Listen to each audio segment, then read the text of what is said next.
Le temps passe. Mais quel est notre rapport au temps? Le Rav Adin Even Israël avait l'habitude de dire. Souvent les hommes se préparent, dans les sociétés dans lesquelles nous vivons, au temps d'après. Notre jeunesse, nous la vivons pour nous préparer à cette période où on fera des études, où on apprendra un métier. Et ensuite, on se prépare à notre vieillesse, à notre retraite. La vie d'un juif est faite sans retraite.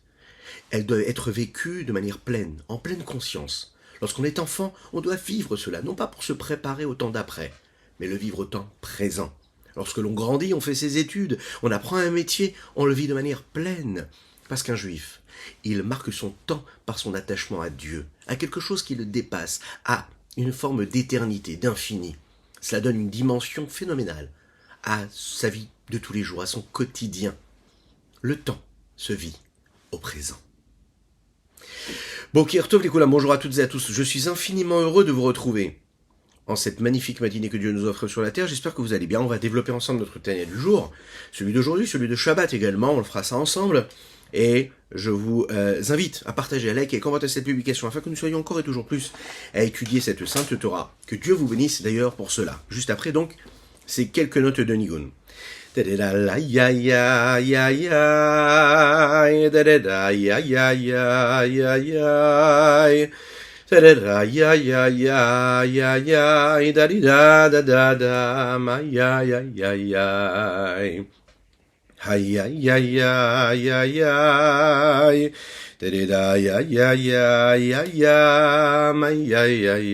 ay ay ay ay da da da ay ay ay ay da da ya ya ya da da ya ya ya da da ya ya ya my ya ya ya ya ya da da ya ya ya da da ya ya ya da da ya ya ya ya ya ya ya ya ya ay da da da ya da da da da da ay ya ya ma ya ya ya ya ya ya da da la la la di la la la la di ram ba da di da da ram bam bam bam ay da da di da ay da da di da da da da ya ya ma ya yo ma ya ya ya ya ya ya ay da da di da da da da ya da di da da da da.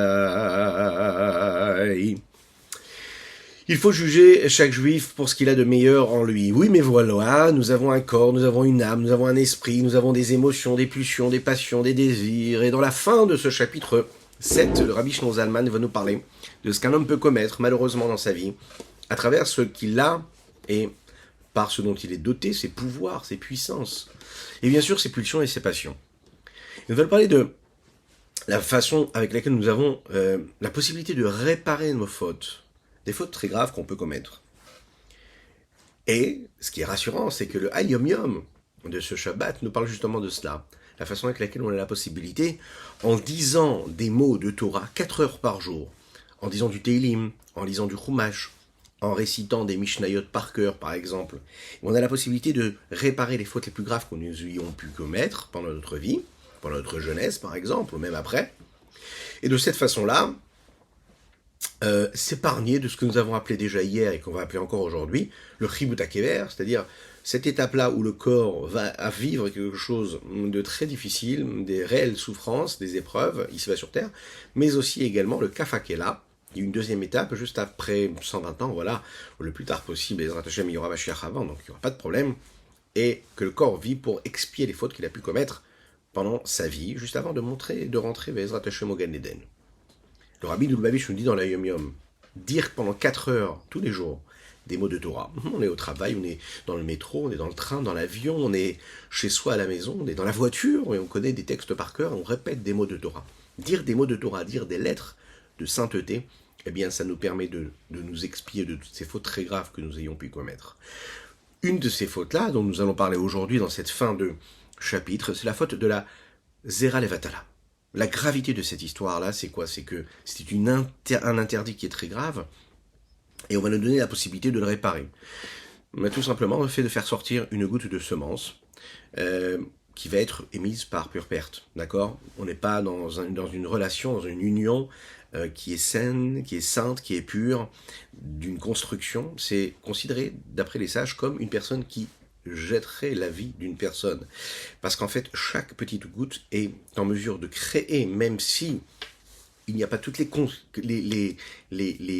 conditions qui sont toujours là présentes dans la vie d'un couple et d'une famille, mais le potentiel qu'il y a en chaque goutte, c'est de créer quelque chose de kadosh, de saint. Et si on ne s'en sert pas pour quelque chose de saint, dans la Kabbalah, il est expliqué que cette petite semence-là va donner des forces aux clipotes.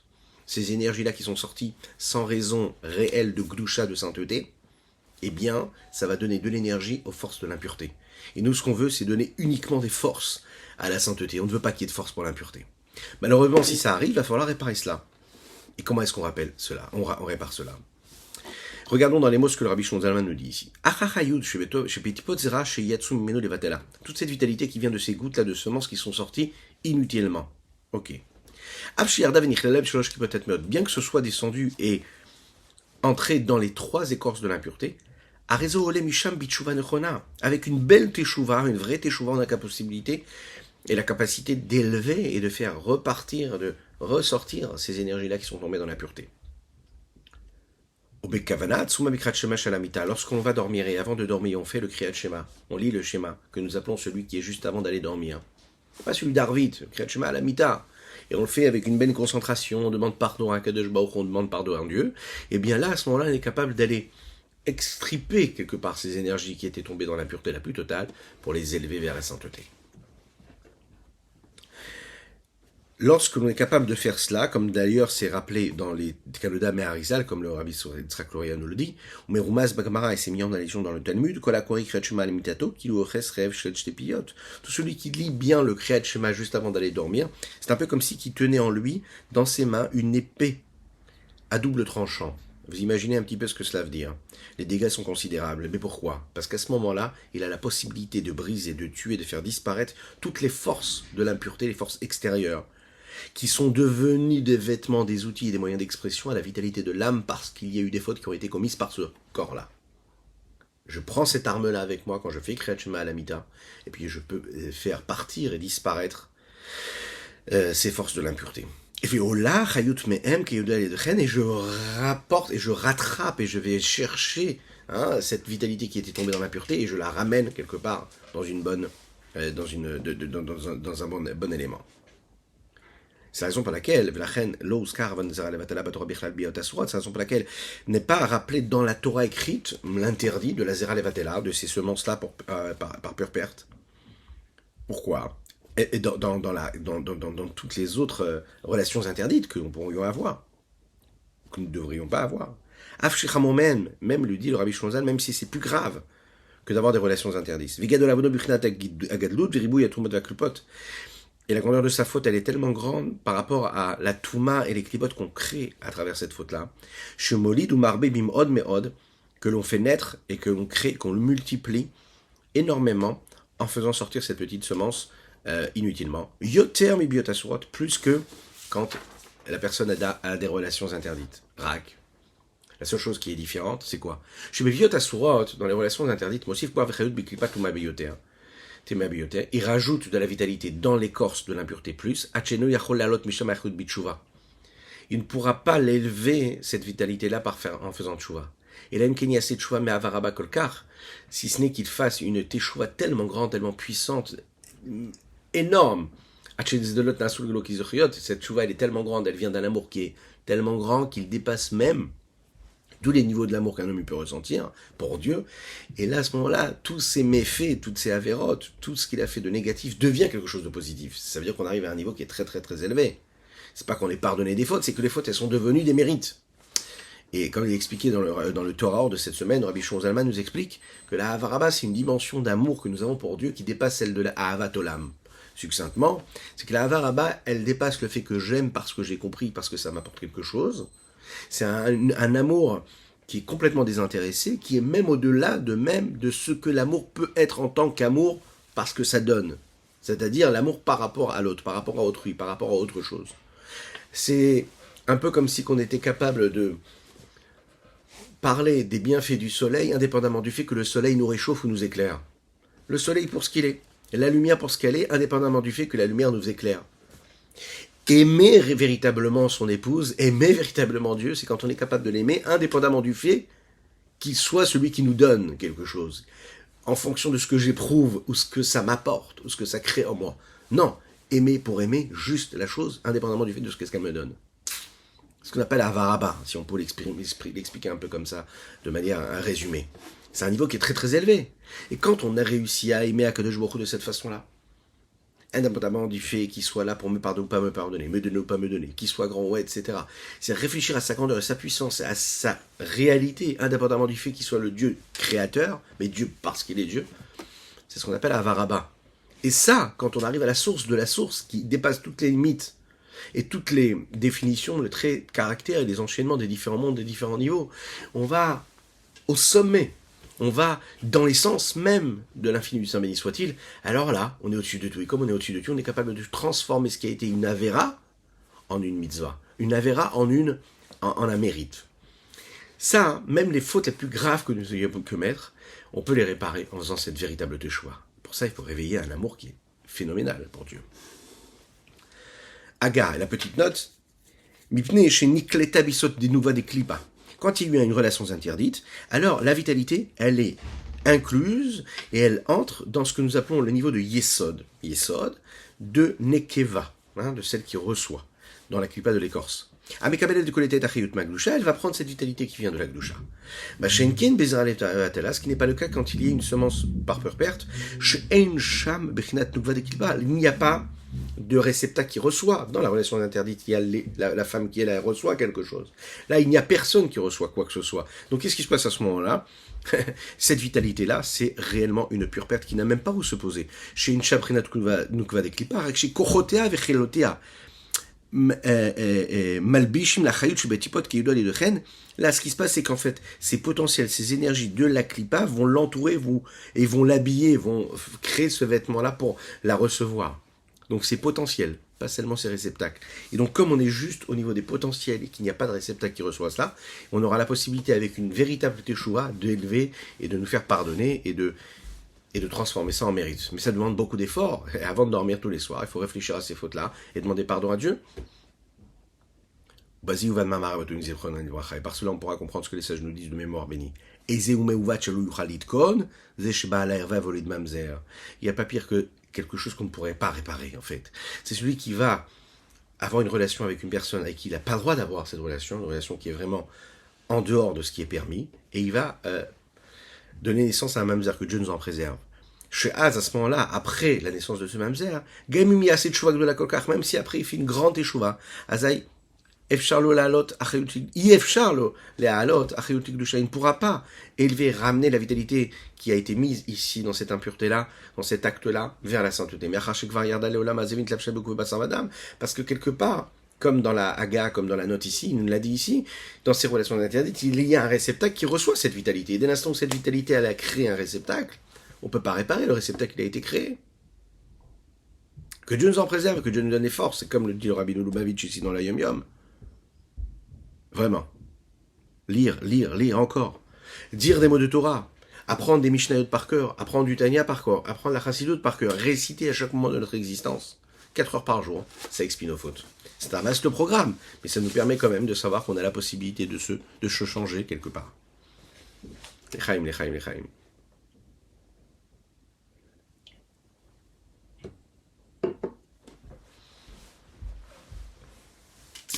Nous allons revenir maintenant à un autre sujet dans ce chapitre-là, le chapitre 8, qui correspond au Tanya de Shabbat, qui est ce que nous va appeler le penchant juif. Alors, nous avons un Yetzer Hara, mais qui peut être un Yetzer Hara juif, et un qui va être, on va dire, l'inverse de cela. Qu'est-ce que cela veut dire? C'est-à-dire qu'il va s'habiller dans tout ce qui peut être cachère. Vous vous en souvenez, nous avons parlé de ce qui est interdit complètement, et ce qui est interdit, je n'ai pas la possibilité de l'élever parce que c'est interdit, et il y a ce qui est enfermé, emprisonné, et il y a ce qui est permis, et que si je l'utilise comme il faut, eh bien je peux le transformer en Gdusha, en sainteté. Si je ne l'utilise pas comme il faut, je le fais descendre dans les sources de l'impureté. Le problème, c'est que l'homme, s'il s'habitue à écouter son Yetzer, c'est-à-dire son penchant juif, quelque part qui lui dit « mais tu peux manger ça, c'est cachère », tu peux avoir ces relations-là, elles sont cachères. Nous parlons de ces relations interdites, mais il y a les relations qui sont permises.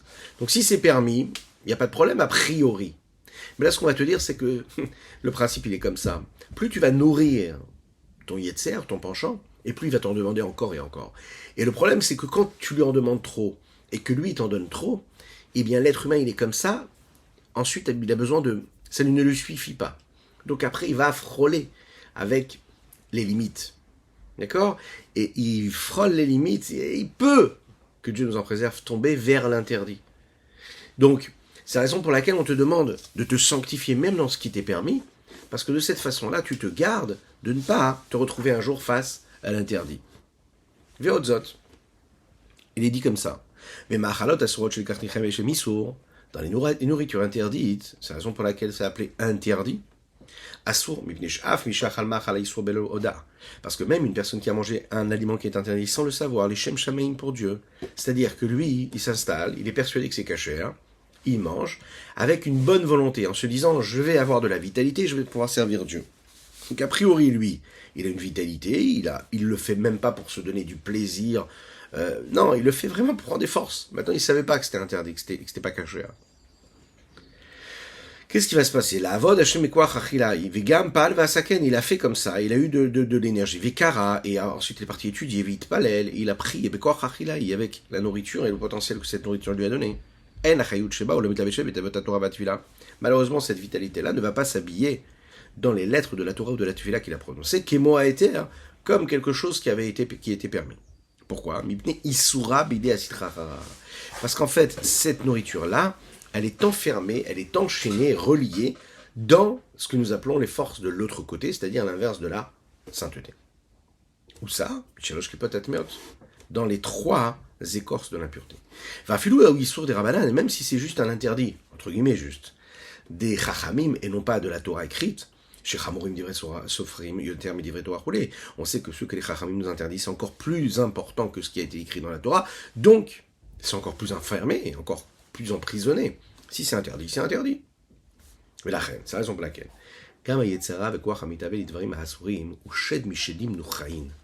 Il nous dit ici, même le Yetzer Hara et la force de désir qui nous amène vers ce qui est interdit, c'est ce que nous appelons un démon, qui a un nom comme ça, qui est ce que nous appelons le Yetzer Hara, le mauvais penchant qui est étranger et qui s'empare de nous. Shu Yetzer Hara Shalomot Haolam, c'est le mauvais penchant des nations, Shenafshot Em Mishlosh Kipotat Miot, dont les âmes proviennent de ces trois écorces de l'impureté. Par contre, ce mauvais penchant qui est en moi, qui me pousse à faire des choses que je ne devrais pas, mais dans le domaine de ce qui est permis, dans les aliments permis, ou bien des actes que je vais vivre avec mon corps, qui sont tout à fait permis d'après la Torah. Mais je les fais les malotavato, je les vis juste pour me remplir de plaisir, et pour assouvir une pulsion, un désir. Alors à ce moment-là, ça reste quand même une forme de démon qui s'empare de moi, mais c'est un Yetzer Hara qui lui est un Yetzer Hara entre guillemets juif. Les fichiers Acholerzor, les Gdusha, parce que à ce moment-là, je vais pouvoir le ramener à la Gdusha. Il n'est pas interdit, donc il n'est pas emprisonné. J'ai perdu cette énergie, je l'ai fait tomber dans les impuretés, mais je peux le rattraper si je fais une belle teshuva comme il faut. Vous connaissez la fameuse histoire de Reb Shmuel Munkach, que nous avons déjà racontée, mais que nous allons encore une fois raconter. Le Rabbi Shlomo Zalman avait l'habitude de faire des discours, et de ce qu'on appelle des discours, mais qui étaient des études, ce qu'on appelle un Mahamar, où il développait de la chassidut très profonde. Tout le monde était là, écoutait pendant de longues heures. Et puis ensuite, tout le monde se mettait à une grande table, et c'est ce qui se passait également avec d'autres rébéim, pour parler de ce sujet qui avait été abordé. Donc développer les sujets, répéter ce qui avait été dit à l'oral. À l'époque, il n'y avait pas tout ce que nous avons aujourd'hui pour enregistrer. Donc chacun disait ce qu'il avait compris, et puis c'était un moment d'élévation très très très puissant. Et ensuite, à la fin de l'étude, on amenait de quoi faire un petit peu les chaïm, certainement un peu de haran, certainement un peu de tchoulent, et puis on consommait pour donner un peu de nourriture au corps.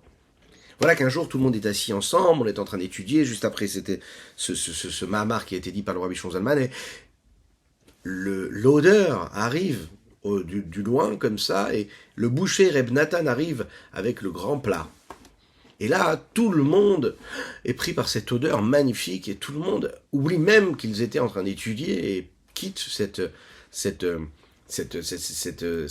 état-là de spiritualité, de sainteté. Et la seule chose qu'ils ont envie, c'est de manger ce plat.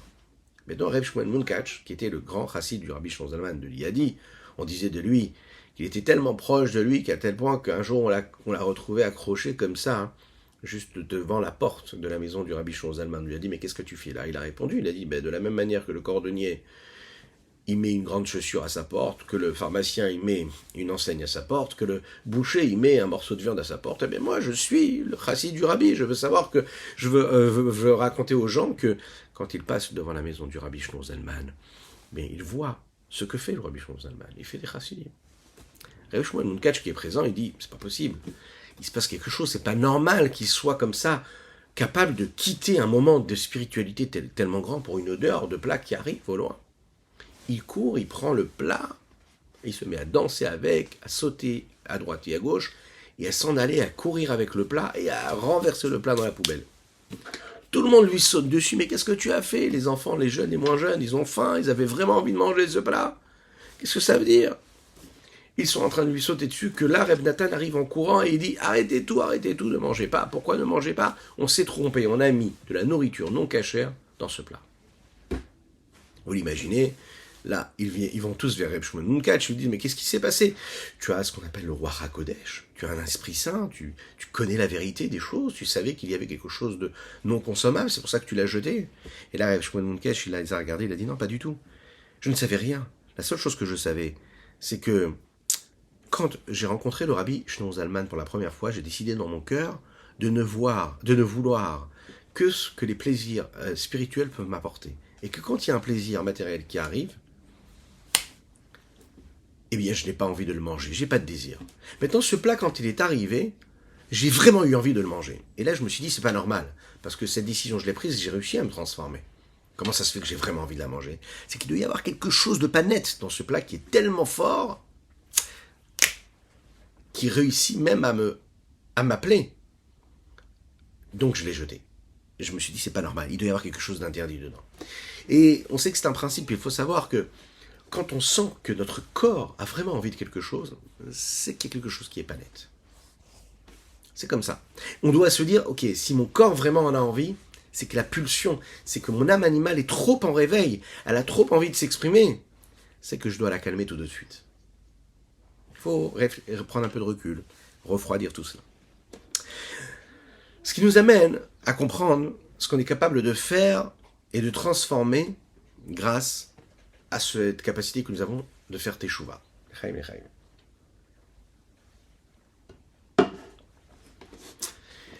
On va faire teshuva, mais si on ne fait pas teshuva, il va y avoir une nécessité de nettoyage. Notre corps, quand il consomme quelque chose et qu'il a ingurgité des toxines, et ces toxines-là, il a besoin de les évacuer, de les faire sortir.